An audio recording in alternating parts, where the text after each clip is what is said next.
Hola.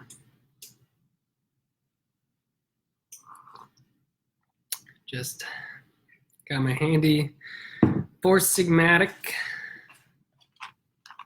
mushroom coffee, not coffee, mushroom hot chocolate. Cordyceps, got a lot of antioxidants in there, antioxidants, however you want to say that. Really try to boost this recovery right along. 20 days out from Ironman Louisville, ran and biked today, and I did not have a major coughing attack or snot attack after either one of those. So I am feeling happy just to be training again. Probably almost 2 hours of training today without feeling really any worse for the wear. Sinus is still a little stuffy, but other than that, kind of ready to jump back into it. I'll have a couple more days similar to this one and then go for a longer one this weekend. I have a wedding coming up this weekend. Not my wedding, but a wedding that I'm going to. So stuff like that always kind of, I don't want to say gets in the way of training, but you have to plan around it. And the more you can plan ahead for these kind of things, the easier it is to seamlessly kind of integrate your training into your life. So anyways, that'll be a really fun time, but got to get the long one done before that. Today's topic is being a student of the sport, and as such, also being a student of yourself. So last couple days ago, someone asked about injury prevention, and my answer was to seek out people that can objectively look at you, a second party, to see that might be an expert in that field and see kind of what you're doing, what you could improve upon. And whether that's biomechanically, bike fit, or even a second party that's like a sports psychologist that can analyze your thought patterns, or something like that.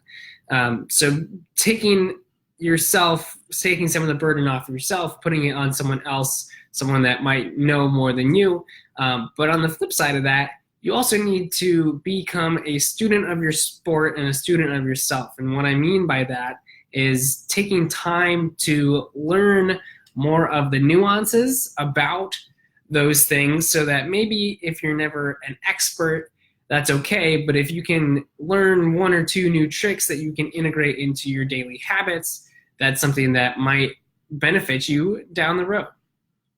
So a couple of those things that I'm doing, I just finished up a course on nutrition, really kind of an interesting course on fat adaptation as athletes, and low carb, high fat. Interesting course. I'm going to try an experiment after Ironman Louisville. Not really enough time to become fully fat adapted, but a lot of what they said made sense, and they had some pretty good research to back it up. And of course, everyone has good research to back up what they believe in, but enough for me to maybe modify down the road and try something before recommending it to my athletes. So that was pretty fascinating, just especially with Ironman distance. I mean, even the pros are at the very top end, are just cracking 8 hours. So you're out there for 8, 9, 10, 15, 16 hours. You run out of energy no matter who you are, even with the best fueling plan in the world. So if you can increase your ability to tap into your body's fat stores, one of the things that the course talked about was that the longest medical fast, so someone that's in a medical institute and just being kind of fed intravenously to make sure they get enough vitamins and stuff, longest fast without any carbohydrates was like over a year long, which is crazy to think how we are consume so many carbs in a day. So anyways, put that aside for right now. The other thing that I'm doing, aside from having someone help fix my gait, Dr. Andy of Elite Health and Performance, aside from having him come look at my gait. I'm also doing a gait analysis course that he recommended to me, and it's been pretty interesting. There's an online portion and then an in-person portion, and a lot of it is geared towards clinicians, so your physical therapists, your chiropractors, even doctors, that kind of a thing. So some of it's high-level origin insertion points of muscles that I don't really need to know, but at the same time, really fascinating to see just, again, some of those nuances of biomechanics, and how maybe I can help myself and athletes down the road address some of those issues in strength training, in coming back from an injury and something like that. So anyways, if you're going to be invested in this sport, be invested in it.